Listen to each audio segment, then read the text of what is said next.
ব্যক্তির লাভ ক্ষতি থেকে শুরু করে রাষ্ট্রের উন্নয়ন সবকিছুর পেছনেই থাকে অর্থনীতির অবদান। সেজন্য দরকার আর্থিক হিসাব নিকাশ আর অর্থনীতির চুলচেরা বিশ্লেষণ। আর এই বিশ্লেষণ নিয়ে ডিবিসি নিউজের সাপ্তাহিক আয়োজন অর্থনীতির সংলাপ। প্রতি শনিবার রাত 10টায় আমরা হাজির হই এই সংলাপে। আর আজ আপনাদের সঙ্গে আছি আমি মোস্তফা মাহবুব। অর্থনীতির সংলাপের আজকের বিষয়, শিল্পের জ্বালানি সংকট কাটবে? এই বিষয় নিয়ে আলোচনায় আমাদের সঙ্গে স্টুডিওতে আছেন বিজিএমইএ এর সাবেক ভাইস প্রেসিডেন্ট আসিফ আশরাফ, আছেন জ্বালানি বিশেষজ্ঞ অধ্যাপক ডক্টর বদলুর ইমাম এবং আছেন সেন্টার ফর পলিসি ডায়ালগ সিপিডির গবেষণা পরিচালক ডক্টর খন্দকার গোলাম মোয়াসেম। আপনাদের তিনজনকেই স্বাগত আজকের আলোচনায়। আগেই জানিয়েছি আজকের বিষয় শিল্পের জ্বালানি সংকট কাটবে। এই বিষয় নিয়ে আলোচনা শুরু করতে চাই জনাব আসিফ আশরাফ, আপনাকে দিয়ে আগে শুরু করতে চাই। আসলেও কি শিল্প কারখানায় জ্বালানি সংকট আছে? কারণ জ্বালানি উপদেষ্টা বলছেন বিদ্যুতের খুব বেশি ঘাটতি নেই, যদিও গ্যাসের ঘাটতি আছে, সেটি মোকাবেলা করার চেষ্টা চলছে। জ্বালানির তো দুটো কম্পোনেন্ট যদি বলি, আপনারা যেটা ব্যবহার করেন বিদ্যুৎ এবং গ্যাস। প্রথমে একটু জানতে চাই বিদ্যুতের পরিস্থিতিটা কি? ধন্যবাদ। জ্বালানি সংকট আছে আমরা যদি গত এক মাসের একটা হিসেব নেই তাহলে দেখব আমাদের বেশিরভাগ মিল কারখানায় ফ্যাক্টরিগুলিতে গ্যাসের প্রেশার হচ্ছে 0 to 1, 2, 3 এই পিএসআই, যেখানে থাকার কথা মিনিমাম 15 পিএসআই। তাহলে আপনি বুঝতেই পারছেন যে কতটুক প্রেশারের কারণে আমরা আমাদের জেনারেটর চালাতে পারছি না, মাঝে মধ্যে আমরা বয়লারও চালাতে পারি না। আর আমি যদি আমরা এই গ্যাস থেকেই কিন্তু আমরা বিদ্যুৎ উৎপাদন করি। বিশেষ করে যারা টেক্সটাইল মিল করেন কিংবা স্পিনিং মিল করেন, তারা এই গ্যাসটা নিয়ে দুভাবে ব্যবহার করেন। একটা হচ্ছে বয়লার কিংবা ফিনিশিং মেটেরিয়ালস চালান, আর একটা হচ্ছে ক্যাপটিভ পাওয়ার জেনারেশন করেন। আমরা শিল্প খাতে, স্পেশালি আমি আরএমজি খাতের কথা বলছি, শিল্প খাতে আমরা যে পরিমাণ গ্যাস ব্যবহার করি তার 50%ই হয় আমাদের ক্যাপটিভ পাওয়ার জেনারেশনে। তো এক্ষেত্রে আমরা বলছি আমাদের যে নিজেরাই বিদ্যুৎ তৈরি করি সেখানে আমরা বিদ্যুৎ পাচ্ছি না, কারণ আমাদের জেনারেটর চলছে না। আরেকটা হচ্ছে সরকারের কাছ থেকে যে আরইবি থেকে যে জেনারেটরগুলি পাওয়ার নেই, সেটা দিয়ে কিন্তু বড় বড় শিল্প কারখানা আসলে আমাদের চলে না। সেটাতে বেশিরভাগ ক্ষেত্রেই আমরা চালাই হচ্ছে গার্মেন্টস ফ্যাক্টরিগুলি। হ্যাঁ, কারণ হচ্ছে যে ডাইং কিংবা উইভিং কিংবা ফিনিশিং কিংবা স্পিনিং মিল যদি আরইবির উপর নির্ভর করে আমরা চালাতে পারি না, because of the quality of electricity এবং শাটডাউনস। যখন বন্ধ হয়ে গেলে তখন এই পুরো প্রসেসে যেটা থাকে, ওয়ার্কিং প্রসেসটা নষ্ট হয়ে যায়। সেই জন্য আমাদেরকে ক্যাপটিভে যেতে হয়। সো এক কথা যদি বলি, অবশ্যই বিদ্যুৎ সিচুয়েশনটা খুব ভালো না। আর আপনি যে প্রশ্নটা করেছিলেন যে বিদ্যুতের লোডশেডিংয়ের পরিমাণ কী আছে, তা আবার লোডশেডিংয়ের পরিমাণ হয়তো গত ইসের থেকে বেটার আছে, কিন্তু লোডশেডিং আছে। এখন আরইবির পাওয়ার দিতে গিয়ে আমাদের গ্যাসের সোর্স কমিয়ে, পাওয়ার সাপ্লাই কমিয়ে দেওয়া হয়েছে, যেটা আমরা গত 7 তারিখে মন্ত্রী মহোদয়ের সাথে একটা মিটিং করেছি। ইনফ্যাক্ট কনসিকুয়েন্টলি 2-3টা মিটিং করে 7 তারিখে একটা ঘোষণা এসেছিল যে এই মুহূর্তে পাওয়ারে যে পরিমাণ গ্যাস দেওয়া হচ্ছিল সেখান থেকে উনি প্রায় 150 MMCFD পার ডে গ্যাসটাকে আমাদের দিকে ডাইভার্ট করে দেবেন, এবং আরও একটা নতুন কী বলে এলএনজি যেটা আসবে, একটা এডিশনাল এলএনজি এনে 22 থেকে 24 তারিখের মধ্যে আমাদেরকে আরও 100 MMCF দেবেন। তার মানে আমরা আশা করেছিলাম যে গত এক মাস ধরে যে বিদ্যুৎ সংকট ছিল সেখানে প্রায় 250 MMCFD এই 20-22 তারিখের থেকে আমাদের কাছে আসবে। যদি এটা আসতো তাহলে আসলে আমাদের পক্ষে আমাদের এই বর্তমান ক্রাইসিসটা থাকতো না। কিন্তু আসলে আমরা যা কমিটমেন্ট হয়েছিল সেই রকম কোনো রেজাল্ট সেটি আসেনি। আসলে ক্রাইসিসটা আরও কি আপনার কাছে আরও শুনবো, কিন্তু তার আগে অধ্যাপক ডক্টর বদলুল ইমাম, আপনার কাছে একটু জানতে চাই যে আসলে বিদ্যুতের ক্ষেত্রে ঠিক কতটুকু লোডশেডিং হলে সেটিকে সহনীয় বলা যায়, আর কতটুকু লোডশেডিং হলে সেটাকে বলা যায় যে না, এটা আসলে একটা সংকট?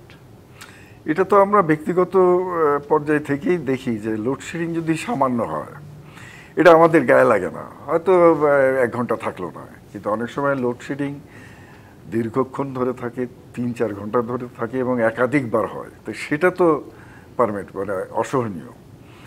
মানুষের জীবনযাত্রা তো আপনার ইলেকট্রিসিটির উপর এতটাই নির্ভরশীল, এটা কেবল রাতের বেলায় হলেই যে হবে তা না। আপনি দিনের বেলায় ফ্যান এসি ছাড়া তো আপনি চলতে পারবেন না গ্রীষ্মকালে।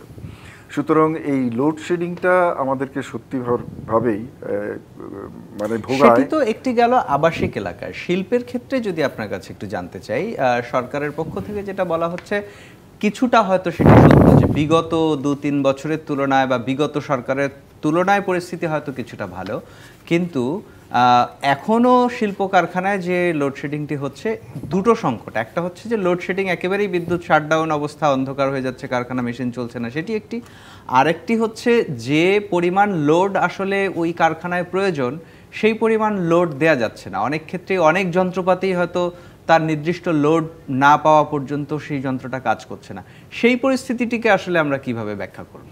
না, এখানে ব্যাখ্যার বিষয়টা হচ্ছে যে আপনার গ্যাস অ্যাভেলেবিলিটিটার ব্যাপার। এখন যদি এই পরিস্থিতি হয় তাহলে এইটার সমাধানের জন্য আপনার গ্যাস অ্যাভেলেবল করতে হবে। গ্যাস অ্যাভেলেবল করতে হলে যে সমস্ত কম্পোনেন্টে হাত দেওয়া দরকার সেখানেই হচ্ছে আসল সমাধানের জায়গাটা। এখন আমরা যেটা দেখে আসছি যে আমরা কখনো এই জিনিসটাকে মানে সেভাবে রিগোরাসলি অ্যাড্রেস করি না। গ্যাস চলছে, গ্যাস উৎপাদন চলছে, এটা কিন্তু এটাকে একটা ম্যাসিভ আকারে ড্রাইভ নিয়ে এই পুরো সেক্টরটাকে চলমান করার জন্য যে পরিমাণ মানে গ্যাস উত্তোলন এবং অনুসন্ধান করার দরকার সেই ড্রাইভটা আমরা কিন্তু কখনোই দেখে নাই। এটা একটা ট্র্যাডিশনাল ওয়েতে আমাদের বিভিন্ন অতীত থেকে গ্যাসের উৎপাদন একটা আছে, কিছুটা বাড়ছে, অনেক সময় কমে বাড়ে, কিন্তু একটা যে মানে ধরেন মানে ক্যালকুলেটেড একটা প্রোগ্রাম যে আমি গ্যাস উৎপাদনটাকে অ্যাপার্ট ফ্রম এনিথিং এটাকে ফোকাস করে এটাকে বাড়ায় দিয়ে আমি এই সলিউশনটা এখানে গোড়া থেকে যে সমস্যা সমাধানের যে টেন্ডেন্সি সেই জিনিসটা কিন্তু আমরা দেখি না। সেটা যতক্ষণ না পর্যন্ত না হবে আপনার এই সমস্ত পেরিফেরাল সমস্যাগুলো সমাধান হবে না। আপনাকে মূলে যেতে হবে, গ্যাস অ্যাভেলেবল করতে হবে এবং গ্যাস অ্যাভেলেবল করার জন্য আপনার যে জিনিসটা দরকার আপনাকে ঝাঁপায় যেতে হবে এক্সপ্লোরেশনের জন্য, মোর প্রোডাকশনের জন্য। তো বাংলাদেশের ক্ষেত্রে স্কোপস আর দেয়ার, খুব ভালো একটা পজিশনে আছে আমরা এই জিনিসটা অ্যাচিভ করার জন্য, কিন্তু আমাদের ড্রাইভটা নাই, আমাদের সেই কর্মকাণ্ডটা নাই। নিশ্চয়ই নিশ্চয়ই আপনার কাছে আরও শুনবো। জনাব গোলাম মোয়াজ্জেম, আপনার কাছেও একই প্রশ্ন করতে চাই যে রাজনৈতিক সংকট তো চলছেই, এর সঙ্গে সঙ্গে আসলে এই যে আগস্টের পরিবর্তন তার মূল লক্ষ্যটাই ছিল আসলে অর্থনৈতিক যে সংস্কার বা মুক্তিগুলো, তার মধ্যেই আসলে আমরা যদি আমাদের আলোচনায় ফিরতে চাই একটু, জ্বালানি খাতকে আসলে কতটুকু প্রাধান্য আসলে পেল এই 9 মাসে সরকার? দেখুন, অর্থনৈতিক সংকটের ক্ষেত্রে বিগত সরকারের সময় থেকে যেটা অব্যাহতভাবে দেখেছি, আমার দৃষ্টিতে অর্থনৈতিক সংকটের মূল সমস্যাটি আসলে জ্বালানি সংকট থেকে উদ্ভূত এবং উচ্চ দামে জ্বালানি আমদানি, জ্বালানি বিক্রি, জ্বালানির খাতে উচ্চ ভর্তুকি দেওয়া, ব্যাপক পরিমাণে অব্যবহৃত বিদ্যুৎ রয়ে যাওয়া, ক্যাপাসিটি চার্জ দেওয়া, এসব কিছুরই সম্মিলিত ফলের কারণে অর্থনীতিতে একটা ন্যূহ্য অবস্থা তৈরি হয়েছে এবং সেখান থেকে এখনও বের হয়ে আসা যায়নি। এটা দুর্ভাগ্য যে এই সরকার এখনও সেখান থেকে আসা যায়নি। এই মুহূর্তেও আমাদের কিন্তু সেই সংকটটি দৃশ্যমান এবং এই সংকটটি আরও বেশ কিছুকাল থাকবে, এটাও আমাদের কাছে মনে হয়েছে। আপনারা দেখবেন যে সিপিডির পক্ষ থেকে আমরা যে রিপোর্টগুলো তৈরি করছি সেখানে আমরা বলছি যে বিদ্যুৎ এবং জ্বালানি খাত এক ধরনের দুষ্ট চক্রে আটকে গেছে, সুতরাং এক্ষেত্রে বের হওয়াটা খুব সহজসাধ্য না। কিন্তু আপনি যে সংকটটির ব্যাপারে আলোপ করছেন যে বিদ্যুতের ক্ষেত্রে সংকটটা অত বড় না, গ্যাসের ক্ষেত্রে সংকটটা বড় কেন? বিদ্যুৎ খাতের সংকটটা শিল্প ক্ষেত্রে বড় না হওয়ার একটা বড় কারণ হলো এটা সরকারের যতটা না সাকসেস, তার থেকে বড় সাকসেস হলো বিদ্যুৎ খাতে অধিকাংশ বড় শিল্প কারখানাগুলো ক্যাপটিভ পাওয়ার ইউজ করেন, অর্থাৎ নিজেদের উৎপাদিত বিদ্যুৎ তারা নিজেরাই ব্যবহার করেন। এটি একটি বড় এবং আরেকটা আশার কথা যেটা ভাইয়ের মুখ থেকে শুনলাম সেটা হলো নবায়নযোগ্য জ্বালানি, যে সোলার বিদ্যুৎও তারা ব্যবহার করে, রুফটপ সোলার বিদ্যুৎ। এই যে এত বড় শিল্প কারখানার মালিক, তাদের 50% বিদ্যুতের চাহিদা সোলার বিদ্যুৎ থেকে আসছে। আমি এই ঘটনাটি দেখতে পাচ্ছি সাম্প্রতিককালে বড় বড় গ্রুপ কোম্পানি যাদের কিনা বড় এই রুফটপ রয়েছেন তারা অনেকেই সোলারে যাচ্ছে, ফলে সরকারের উপরে জ্বালানি নির্ভরতা কিন্তু অনেকটাই কমে যাচ্ছে বিদ্যুতের দিক থেকে, যেটা বিকল্প উৎসগুলো থেকে তারা জ্বালানি ব্যবহার করে তারা মেটাচ্ছে। এটা একটা আশার দিক এবং সরকারের উপরেও চাপটা না দিয়েও তারা পারছেন। আরেকটি যেটি বলা হয়েছে সেটিও যে গ্যাসের সরবরাহ শিল্প খাতে বাড়িয়ে দেওয়ার মাধ্যমেই কিন্তু কিছুটা এই খাতের চাহিদা পূরণও, এমনকি বিদ্যুতের থেকেও কিছুটা গ্যাস সরিয়ে নিয়ে শিল্প খাতে দেওয়া হয়েছে, সেটিও একটি দিক। এবং এর ফলে কিন্তু অন্যান্য জায়গাগুলোতে গ্যাস সরবরাহের প্রতিক্রিয়া পড়ছে। বাসাবাড়িতে কিন্তু এখন মোটেই আপনি গ্যাস পাবেন না, সকালে গিয়ে দেখবেন সকাল থেকে দুপুর 2টা পর্যন্ত কোনো গ্যাস থাকে না বাসাবাড়িতে, তারপরে টিম করে গ্যাস আসে। আপনি এখন দেখবেন যে গ্যাস স্টেশনগুলোতে গাড়ির লাইন দেখবেন, দীর্ঘ লাইন, এমনকি বলা হচ্ছে যে দীর্ঘ সময় থেকে পর্যাপ্ত গ্যাসের চাপ থাকে না সেখানে। সুতরাং আমরা কিন্তু জ্বালানিটি এক খাতে কিছুটা ভালো দেখছেন, এটি বলা যেতে পারে এক ধরনের রেশনিংয়ের ভিতরে রয়েছে। এই রেশনিং করে আমরা কোনো কোনোভাবে যে খাতে সবচেয়ে বেশি দরকার তাদেরকে বুঝিয়ে বাজিয়ে কমটুকু দিয়ে তাদেরকে করছি। এখন এটা সমাধানের জন্য যেটা সরকার করছে যে আবার উচ্চ মূল্যের এলএনজি কিনছেন। এই উচ্চ মূল্যে এলএনজি কিনতে আবার ঋণ করে কিনছেন। এটা এমন না যে এটা বাকিতে দিচ্ছে বা সরকারের কাছে টাকা আছে বলে বা বেশি দেবেন কিছু না, ঋণ করা টাকা দিয়ে এলএনজি কেনা হচ্ছে। এই ঋণের কিন্তু আবার সুদের কিস্তি পরিশোধ হবে 1 বছরের ভিতরেই। এমনি আমাদের প্রচুর বিদেশি ঋণের টাকা বাকি রয়ে গেছে। আদানির মতো কোম্পানির কাছে প্রায় $850 মিলিয়ন মতো বাকি তাদের দাবি অনুযায়ী, সেগুলো দিতে পারছি না। এবার মধ্যে উচ্চ মূল্যে এলএনজি আমদানি করে আমরা এখন এইটা মেটাতে যাচ্ছি। কিন্তু সেই জায়গায় বদরুল ইমাম ভাই যেটা বলছিলেন যে আমাদের যেটা উচিত ছিল অনেক আগে থেকে যে অভ্যন্তরীণ গ্যাস সম্পদ ব্যবহারের জন্য এক্সপ্লোরেশন করা, মোটেই সেদিকে যাওয়ার আগ্রহ নেই, এখনও নেই। আমি খুবই দুর্ভাগ্যের সঙ্গে বলছি যে এর ভিতরে আমরা আমেরিকান কোম্পানির সাথে এলএনজি আমদানির জন্য নতুন একটা কোম্পানির সাথে এলএনজি চুক্তি করছি, কোনো কারণ নেই। আমেরিকা চাপ দিচ্ছে, আমরা বলছি যে তার সাথে বাণিজ্য ঘাটতি কিভাবে কমাবো, এলএনজি আমদানি করে কামাবো। তাহলে আমার অভ্যন্তরীণ গ্যাসে আগ্রহ তৈরি হবে কি করে? আমি তো সেদিকে যাচ্ছিই না, কোনোভাবেই যাচ্ছি না। ফলে এই যে সংকটের ভিতরে, এই সংকটটা কিন্তু আরও প্রলম্বিত হবে এবং এই সংকট থেকে আমরা সহসা পাবো না যদি না আমরা নবায়নযোগ্য জ্বালানির দিকে না যাই এবং যদি না আমরা অভ্যন্তরীণ গ্যাসকে গুরুত্ব না দিই। নিশ্চয়ই আপনার কাছে আরও শুনবো। জনাব আসিফ আশরাফ, আপনার কাছে একটু জানতে চাই যে সংকটটা যেমনটা গোলাম মোয়াজ্জেম বলছিলেন সামনের দিনে আরও প্রকট হতে পারে। আসলে যদি সংকট প্রকট হয়, শিল্প কারখানায় যদি আসলে উৎপাদন ব্যাহত হয়, তাতে সেই ক্ষতি কি শুধু ওই আসলে শিল্প উদ্যোক্তাদের? না, অবশ্যই না। শিল্প উদ্যোক্তারা হচ্ছেন ইমিডিয়েটলি যারা এফেক্টেড হচ্ছেন, কিন্তু সামগ্রিকভাবে দেশের ক্ষতি। আজকে আমরা যেটা বলছি, আমাদের আসলে শর্ট টার্ম এবং লং টার্ম সলিউশনটাকে আলাদা করে ফেলতে হবে। লং টার্ম সলিউশনে হচ্ছে আমাদেরকে এক্সপ্লোরেশনে যেতে হবে, সেটার কোনো বিকল্প নেই। হ্যাঁ, এবং তার সাথে হচ্ছে রিনিউয়েবলে যেতে হবে। এখন আপনি যদি সামগ্রিকভাবে এই সমস্যার সমাধান চান, কোনো একটা দিয়ে এটা সমাধান হবে না, রিনিউয়াল দিয়ে সমাধান হবে না, কিংবা খালি ড্রিলিং করেও হবে না, কিংবা শর্ট টার্মে তো কোনো দিনও হবে না। এখন সরকারের থেকে স্পেসিফিক্যালি ইন্ডিকেশন আসতে হবে তারা কোথায় কতটুকু কাজ করবেন। এবং আমি একটা জায়গায় মোয়াজ্জেম সাহেবের সাথে একটু ডিফার করতে যাচ্ছি, রেশনিং করতেই হবে। আমাদের কাছে কিন্তু কোনো উপায় নেই, রেশনিং করতে হবে। এখন সরকারকে যদি আপনি একটা কী বলেন অর্গানাইজেশন হিসেবে ট্রিট করেন, তাহলে ওনাকে দেখতে হবে কোথা থেকে উনি সোশ্যাল ইম্প্যাক্ট ফুলফিল করতে পারছেন, কোথা থেকে উনি কমার্শিয়াল ইম্প্যাক্ট ফুলফিল করতে পারছেন, কিংবা আমাদের চলার জন্য এক ধরনের ফরেন কারেন্সি দরকার আছে, সেটা কোথা থেকে দিতে পারছেন, কে যাকে দিতে পারবে, সেই অনুযায়ী ওনাদেরকে ব্যালেন্সিং করতেই হবে। ধরুন, যেটা আমরা সরকারকে রিকোয়েস্ট করেছিলাম সেটা হচ্ছে যে আমি যদি বিদ্যুৎ খাতে থেকে গ্যাসকে সরিয়ে নিয়ে এসে বিদ্যুৎ যদি আমি এইচএফও দিয়ে কাজ করি, তাহলে আমার কাছে একটা সোর্স আছে, বিদ্যুতের সোর্স আমি প্রোডাকশন করতে পারবো, আমাকে অনেক লোডশেডিং করতে হবে না, হয়তো আমার কস্ট একটু বাড়তি হবে।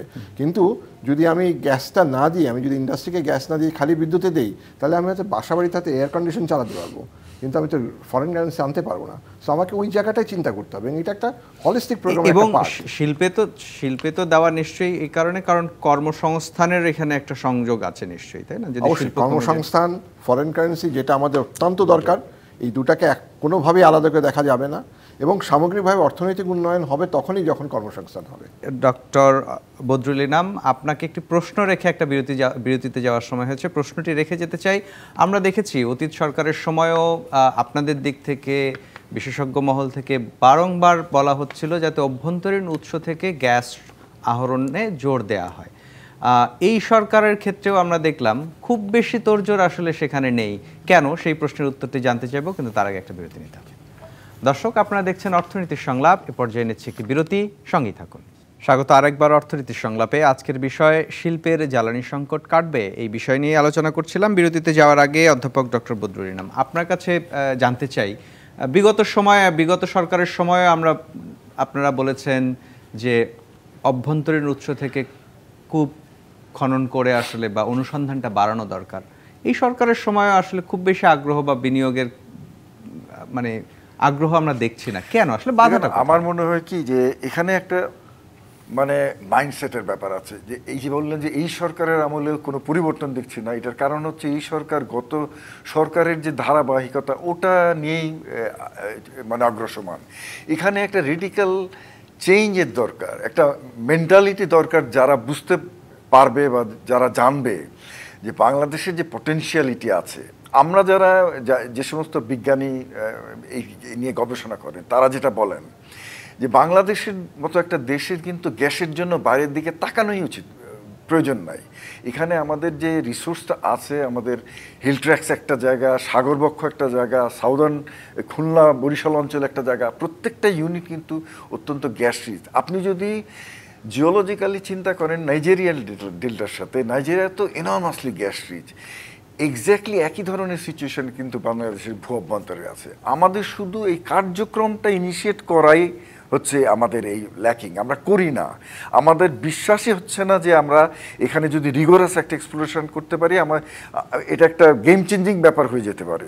আপনার যে অফশোরে আমাদের বা যে সাউদার্ন, বাধাটা কোথায়? কারণ আমরা দেখেছি বিগত সরকারের সময় যারা সরকারের বাইরে থেকে, বিশেষ করে খুব যেটি বলা হয় যে টক শোতে বসে যারা সমালোচনা করতেন, পরামর্শ দিতেন অভ্যন্তরীণ উৎস থেকে অনুসন্ধান বাড়াতে হবে, তাদেরই তো প্রভাব বা তাদের অংশগ্রহণ তো সরকারে ব্যাপকভাবে, তারপরেও কেন বাধা? আমি জানি না। বাধাটা তো থাকা উচিত না, এটা বাঞ্ছনীয় না। এটা তো মানে ধরেন যে দেশে এরকম একটা রিসোর্স আছে বলে বিজ্ঞানীরা মানে স্বতঃস্ফূর্তভাবে মানে এক বাক্যে বলছেন, সেখানে এটার উপরে জোরালো মানে কাজ হবে না কেন? আমার মনে হয়, হ্যাঁ শেষ করে আমার মনে হয় এখানে সামথিং এলস ইজ প্লেইং, যেই কারণে দেশীয় যে এই যে বিষয়টা, এটাকে আমরা নার্চার করতে পারছি না। নিশ্চয়ই গোলাম নাজম, আপনি অ্যাড করতে চাচ্ছি, সেটা হলো যে আমি এর ভিতরে জিজ্ঞেস করেছিলাম একটি অনুষ্ঠানে, জ্বালানি ছিলেন, সচিব ছিলেন সেখানে, তাদের পক্ষ থেকে বলা হচ্ছে যে গ্যাস এক্সপ্লোরেশনের ক্ষেত্রে, অনশোরে গ্যাস এক্সপ্লোরেশনের ক্ষেত্রে নাকি থার্ড পার্টি দিয়ে একটা অ্যাসেসমেন্ট করাতে হয়, এবং সে থার্ড পার্টি দিয়ে অ্যাসেসমেন্ট করানোর মতো নাকি লোকাল ফার্ম লোকালি এখনও নাকি খুব বেশি নাই, ফলে যে মানে কম্পিটিটিভ বিডিং যাবার জন্য যে ন্যূনতম যে কয়েকটি ফার্ম দরকার সেটিও নাকি লোকালি নেই। এই কারণে নাকি তারা আটকে গেছেন, এই কারণে তারা অ্যাসেসমেন্টও শেষ করতে পারছেন না। এটা কন্ট্রাক্ট যে দেবেন এইটা অনশোরে গ্যাস এক্সপ্লোরেশনের জন্য, এই কাজটা নাকি স্রোত হয়ে গেছে। আমার কাছে যুক্তিটা খুব বেশি জোরালো মনে হয়নি, কেননা এই জায়গাটির ক্ষেত্রে আরও দ্রুত কিভাবে এই প্রক্রিয়াটি সহজতর করা যায়, এটা আমার মনে হয় জ্বালানি উপদেষ্টার মধ্যে উদ্যোগ দরকার। অথচ জ্বালানি উপদেষ্টা সেদিনও বলছিলেন যে তারা 2028-এর ভিতরে 100টি গ্যাস কূপ খনন করতে চান। আমরা এখন পর্যন্ত মাত্র 9টি গ্যাস কূপ খনন চলছে, এবং সেই অর্থে কিন্তু খুব বেশি আমরা অগ্রগতিও দেখতে পাচ্ছি না এখানে। আমি জানি না অন্য কোনো সমস্যা রয়েছে কিনা।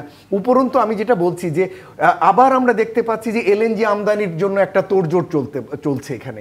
দেখুন, যত বেশি এলএনজি আসবে তত বেশি গ্যাসের অভ্যন্তরীণ উৎপাদন করার একটা অনাগ্রহ তৈরি হবে। বিভিন্ন ধরনের লবিস্টের কিন্তু আগ্রহ হচ্ছে এলএনজি যাতে বেশি করে আনা হয়, কারণ এটা আমরা আগেও দেখেছি যে এলএনজি লবিস্টদের সাময়িক যে সংকট সেটি সমাধানের জন্য এলএনজি ছাড়া কি বিকল্প আছে? কিন্তু দেখুন, সমস্যাটা ওখানে। সাময়িক বলতে 2017 থেকে 2025 8 বছর কিন্তু সাময়িকই বলছি, এবং এখনো আমরা সাময়িকের যুক্তি দিয়ে এলএনজিতেই যাচ্ছি। কিন্তু আমরা কখনোই 3D সিসমিক সার্ভে শেষ করছি না, কখনোই আমরা এখানে যে গ্যাস এক্সপ্লোরেশনের জন্য পর্যাপ্ত গ্যাস, এমনকি গ্যাস ডেভেলপমেন্ট ফান্ড বলে একটা টাকা আছে, কিন্তু ওটার টাকা দেওয়া হয়েছে এলএনজি আমদানি করার জন্য, অথচ গ্যাস এক্সপ্লোরেশনের জন্য টাকা দেওয়া নেই। সবসময় আমরা বলছি আমাদের সাময়িক ক্রাইসিস, আমাদের এক্ষুনি এলএনজিতে যেতে হবে। এই করে কিন্তু আমরা গ্যাস এক্সপ্লোরেশনের দিকে না যেয়ে আমরা আরো বেশি হ্যান্ডিক্যাপ হয়ে পড়ছি এলএনজির উপরে। এখান থেকে বেরোয় আসা দরকার। আমি আপনাকে আরেকটি বিষয় একটু জানতে চাই যে বাংলাদেশ ব্যাংকের যে তথ্য আমরা পেয়েছি, গেল 6 মাসে অর্থাৎ নভেম্বর থেকে এপ্রিল পর্যন্ত প্রায় $7.5 বিলিয়ন আসলে এই বিদ্যুৎ, জ্বালানি, তেল সহ সব মিলিয়ে এটি দায় দেনা পরিশোধ করা হয়েছে, এবং সেক্ষেত্রে বলা যায় যে ডলারের যে চাপ ছিল, যে সংকট ছিল, সেটা খানিকটা তো সামলে ওঠা গেছেই। সেক্ষেত্রে উদ্যোক্তাদের যে ডিমান্ড, সেটি পূরণ করার জন্য এখন এই আমদানির পরিমাণটি একটু বাড়ানো যায় কিনা? না, প্রথম কথা হচ্ছে আমাদের এই হিসেবটি পরিষ্কার হওয়া দরকার যে কি পরিমাণ দায় দেনা রয়েছে। এটি কিন্তু খুব পরিষ্কার নয়। আমরা জানি যে আদানির কাছে বেশ বড় একটা দেনা রয়েছে, শেভরনের কাছেও বাকি রয়েছে, সেটিও আমরা জানতাম। আবার লোকাল যে বিদ্যুৎ কোম্পানিগুলো, তাদের কাছে টাকার অঙ্কে পেমেন্ট বাকি রয়েছে। আগের যেগুলো দেওয়া হয়েছে সেগুলো বন্ড দেওয়া হয়েছে, আবার সেগুলো বলা হয়েছে এক্ষুনি যেন বন্ড তারা না ভাঙান। এই ধরনের করে প্রকৃত অর্থে আসলে কি পরিমাণ মানে ওভারডিউ রয়েছে, এটির পরিষ্কার একটা হিসেব দরকার। না হলে কিন্তু মনে হবে বাইরে থেকে প্রায় পরিশোধ করেছি, কিন্তু তাহলে পরেও দেখবেন যে আপনার কেনার সামর্থ্য নেই। প্রকৃত তথ্যটি তার মানে দেয়া হচ্ছে না। প্রকৃতভাবে আসলে এই খাতগুলোর ভিতরে কার কি রকম আসলে আর্থিক পরিস্থিতি এবং কোন জায়গাটিতে দেনা রয়েছে, কোন জায়গায় তাকে বাকি রাখা হয়েছে, এই পরিস্থিতিটি না জানলে কিন্তু আপনি বুঝতে পারবেন না যে আপনার কতটুকু সামর্থ্য রয়েছে। সুতরাং সেই সামর্থ্য না থাকার কারণেই কিন্তু এই যে এখন প্রশ্ন হচ্ছে এলএনজি আমদানি করতে চাচ্ছেন আপনি এই করে ঋণ করে, আপনার অভ্যন্তরীণ সামর্থ্য নেই, কিন্তু আপনি উচ্চ সুদের ঋণ নিচ্ছেন। এই ঋণগুলোর কিন্তু গ্রেস পিরিয়ড মাত্র 3-4 মাসে থাকে, সুদের হারও কিন্তু যথেষ্ট হাই, এবং এগুলো 1 বছরের মধ্যে রিপেমেন্ট পিরিয়ড শুরু হয়ে যায়, নতুন বোঝা। সুতরাং সেটা নতুন বোঝা তৈরি করবে। নিশ্চয়ই। আসিফ সাহেব, আপনার কাছে একটু জানতে চাই যে এই সংকটের ফলে আরেকটি জিনিস হয়েছে, উদ্যোক্তাদের সাথে আমরা কথা বলেছি, আপনি একমত কিনা, সেটি হচ্ছে যে এই জেনারেটর ভিত্তিক বিদ্যুৎ চালাতে গিয়ে তেলের খরচ বেড়ে যাচ্ছে এবং সেটা সামগ্রিকভাবে উৎপাদনের ব্যয়কে আরো বাড়িয়ে দিচ্ছে কিনা। অবশ্যই। তার আগে আমি একটু ডক্টর মোয়াজ্জেমের সাথে একটু দ্বিমত করতে যাচ্ছি। এই এলএনজি আমদানিটাকে কোনো মতেই বন্ধ করা যাবে না, কারণ এটা হচ্ছে আপনার শর্ট টার্ম সলিউশন একমাত্র এলএনজি আমদানি, এছাড়া আমাদের কোনো সলিউশন নেই। এবং এই ক্ষেত্রে আমি বলবো যে থার্ড এফআরসিতে তো বন্ধ হয়ে গেছে, এখন ফোর্থ সরকার কথা বলছে, যেটা আমাদের করা উচিত, ইনস্টল করা উচিত, কিংবা এই প্রসেসে যাওয়া উচিত। কারণ আপনি যদি এখনও কূপ খনন করেন, কিংবা এটা তো ডক্টর ওমর বলতে পারবেন যে আসলে আমার জানা মতে 4 থেকে 5 বছরের একটা প্রোগ্রাম, এই 4-5 বছর কি আমরা ইকোনমিক গ্রোথ করবো না? অবশ্যই করব। তো what is the shortest solution? That is আপনাকে আমদানি করা। এবং আপনি যে সুদের কথা বললেন কিংবা ইন্টারেস্টের কথা বলেন, আমরা যখন ব্যবসা করি আমরাও তো লোন নিই, লোন তো নিতেই হবে, বিকজ মানে আমার ওয়ার্কিং ক্যাপিটাল বলেন, ক্যাপিটাল ইনভেস্টমেন্ট বলেন, সবই নিতে হবে। দেখতে হবে আপনি আসলে ঋণটাকে ঠিকমতো পরিচালনা কী বলে পে অফ করতে পারছেন কিনা, দেখতে হবে আপনি আসলে ইকোনমিক্যালি একটা রাইট ডিসিশন নিয়েছেন কিনা। সো এইটার সলিউশন হচ্ছে কি, আমরা আজকে আমাদের তিতাস গ্যাসের কিংবা ওভারঅল যদি আমি সমস্ত গ্যাস কোম্পানির কথাই বলি, সিস্টেম লস হচ্ছে 10%-এর উপরে, ওয়ারেজ ইন্টারন্যাশনালি হচ্ছে 0.2 to 0.3। আমাদের একটা হিসাব ছিল, এটাকে যদি আমরা ইন্টারন্যাশনাল লেভেল না 50% কমিয়ে নিয়ে আসতে পারি, তাহলে 10,000 কোটি টাকা সাশ্রয় হয়। আমরা ভর্তুকি দিই সম্ভবত 18,000 কোটি টাকা, সম্ভবত, if I am not mistaken. তাহলে আপনি ভর্তুকির একটা অংশ তো আনবেন আপনার সিস্টেম ইমপ্রুভ করে। হ্যাঁ, এটা একটা ব্যাপার আছে। এটা এরকমভাবে আমি যেটা আগেও বলেছিলাম, সেটা হচ্ছে প্রায়োরিটি সেট করতে হবে। আপনার প্রথম প্রায়োরিটি হওয়া উচিত যে সিস্টেম লস কীভাবে কমিয়ে নিয়ে আসবো। আমার যত জানা মতে সরকার কাজ করছে, ইভেন ওনার ম্যাজিস্ট্রেটও দিয়েছেন এই কাজে। দেন নেক্সট হচ্ছে আপনাকে আমদানিটাকে কত প্রপারলি আপনি ওয়াইজলি কিনতে পারেন। আপনি হঠাৎ যদি কিনতে যান দাম বাড়তে পারে, আপনি লং টার্ম কন্ট্রাক্টে যান, ধরে নিতে হবে 4 থেকে 5 বছরের একটা পিরিয়ড আপনাকে আমদানির উপর নির্ভরতা থাকবেই। সেটাকে আপনি কীভাবে ওয়েল ম্যানেজ করবেন, হ্যাঁ, সে এই একটা সমন্বিত পরিকল্পনা দরকার আছে বলে মনে করছি। আর আপনি যে প্রশ্ন করলেন সেটা হচ্ছে যে অবশ্যই গ্যাসের কারণে আমরা যখন ডিজেল দিয়ে চালাচ্ছি, জেনারেটরগুলি ছোট ছোট, আমরা সরকার যদি আপনার তেল দিয়ে যে পাওয়ার ইউনিট চালাবে, তার থেকে আমরা যখন ছোট ছোট 500 কিলোওয়াট কিংবা 1 মেগাওয়াটের পাওয়ার প্ল্যান্ট চালাই তেলে, সেটার এফিসিয়েন্সি লেভেল সরকারের থেকে কম থাকে। ওয়ারেস আমরা যখন চালাই, গ্যাসেরটা চালাই, গ্যাসের কিন্তু আমাদের efficiency level is better then public. এটা কিন্তু ওয়েল প্রুভেন, বিকজ আমরা কম্বাইন সাইকেল ইউজ করি। সরকারের কিন্তু জেনারেটর বেশিরভাগই হচ্ছে পুরনো। আমাদেরকে গ্রিন সার্টিফিকেশন নিতে হয়, আমাদেরকে সবসময় আমাদের সব ক্ষেত্রেই আমাদেরকে আপডেট থাকতে হয়। এবার এরকমও আছে, আমরা আমাদের জেনারেটর বাদ দিয়েছি, 20 বছর আগে যে জেনারেটর কিনেছি সেটা স্টিল গিভিং আস পাওয়ার, কিন্তু আমরা ইউজ করি না, কারণ এটা এফিশিয়েন্ট না। তো সেই দিক থেকে প্রাইভেট সেক্টর অনেক এগিয়ে আছে। সরকারকে এই সমন্বিতভাবে প্রাইভেট সেক্টর নিয়ে এখানে একটা পরিকল্পনা করতে হবে। আপনাকে অসংখ্য ধন্যবাদ। অধ্যাপক ডক্টর বদরুল ইমাম, আপনাকে দিয়ে শেষ করতে চাই, এই যে সংকট উদ্যোক্তারা চাচ্ছেন, ডক্টর গোলাম মোয়াজ্জেম যেমন বলছেন আসলে এলএনজি আমদানি করাটা ভুল সিদ্ধান্ত, সব মিলিয়ে আসলে আপনার একটা পরামর্শ কি হবে যে শর্ট টার্ম পলিসি এবং লং টার্ম পলিসি আসলে সরকারকে এখনই পরিষ্কারভাবে প্রকাশ করা উচিত কিনা? দেখেন, এই পরামর্শটা শুধু আজকের নয়, অনেক দিন আগে থেকেই বিশেষজ্ঞ যারা আছেন, যারা এই লাইনে অনেক কাজ করেন, তারা একটাই পরামর্শ দিয়েছেন, সেটা হচ্ছে বাংলাদেশের মতো একটা দেশে, যেখানে নাইজেরিয়ার মতো যে দেশটা, নাইজেরিয়া তো বিপুলভাবে গ্যাস রিচ, এটার কারণ হচ্ছে তাদের ল্যান্ডটা ডেল্টাইক ল্যান্ড, আমরা বদ্বীপ বলি। তো পৃথিবীর অন্যান্য যে সমস্ত বদ্বীপ জায়গা আছে, আপনার আলাস্কাতে বদ্বীপ আছে, গালফ কোস্টে বদ্বীপ আছে, সব জায়গাতেই গ্যাসের প্রাচুর্য আছে। বাংলাদেশ পৃথিবীর অন্যতম বড় বদ্বীপ। এখানে সোজা কথাই বলে দেওয়া যায়, এখানেই সমভাবে গ্যাসের প্রাচুর্য থাকার কথা, কিন্তু আমরা এটা দেখতে পাচ্ছি না, দৃশ্যমান করতে পারছি না, এই কারণে যে আমাদের কূপ খননের সংখ্যা অনেক অনেক কম। সুতরাং যদি বাংলাদেশ এই মুহূর্তে একটা রিগোরাস প্রোগ্রাম নেয়, যে আমি একটা ম্যাসিভ প্রোগ্রাম নিলাম, মানে যথেষ্ট পরিমাণ কূপ খনন করে যাব আমি, এমন তো না, মুশকিলটা হচ্ছে যে তাতে কি খুব খরচ হয় আসলে? না, খুব আপনি যদি অ্যাভারেজ করেন তাহলে খরচের প্রশ্নটাই থাকে না। আপনি প্রথমে আপনি খুব খনন যখন শুরু করবেন, একটা দুটো তিনটা করে এই খরচগুলো আপনার বাড়তে থাকবে, কিন্তু আপনি 8 বা 9 বা 7 বা 6-তে কূপে আপনি এই পরিমাণ গ্যাস আবিষ্কার করে ফেলবেন যে আপনার 10 কেন 20টা কূপের খরচ উঠে আসবে। গ্যাস এক্সপ্লোরেশনের এই মজাটা এখানেই যে আপনাকে একটা সময় হঠাৎ করে আপনাকে একটা প্রাইজ দিয়ে দেবে যেটা আপনার এভরিথিং উইল বি সলভ আর কি। তো সেই মাইন্ডসেটটা আপনার থাকতে হবে যে আমি একটা জায়গায় করলাম, আমি পেলাম না, আমি থমকে যেতে পারবো না, আমাকে করে যেতে হবে। কারণ জায়গা ভেদে অবশ্যই, জানো বাংলাদেশের মতো একটা জায়গা যেটা ওয়ার্ল্ডের লার্জেস্ট ডেল্টা, আমরা জানি পৃথিবীর সব ডেল্টাই। তার মানে এখন সরকারের দৃষ্টিভঙ্গিটা ম্যাসিভ একটা প্রোগ্রাম নিতে হবে যে আমরা এই কাজটা করব। এটা ওই ছোট কাজ হিসাবে না, এটা বড় আকারে করতে। নিশ্চয়ই। আপনাকে অসংখ্য ধন্যবাদ ডক্টর গোলাম মোয়াজ্জেম, আপনাকেও ধন্যবাদ, এবং আসিফ আশরাফ আপনাকেও অসংখ্য ধন্যবাদ, আমাদেরকে সময় দিয়েছেন। দর্শক, আজকের মতো বিদায় নিচ্ছে অর্থনীতির সংলাপ থেকে। ফিরবো আগামী শনিবার রাত 10টায়। থাকবেন অন্য কোনো অতিথি, থাকবেন আপনারাও। ডিবিসি নিউজের সঙ্গেই থাকুন 24 ঘন্টা।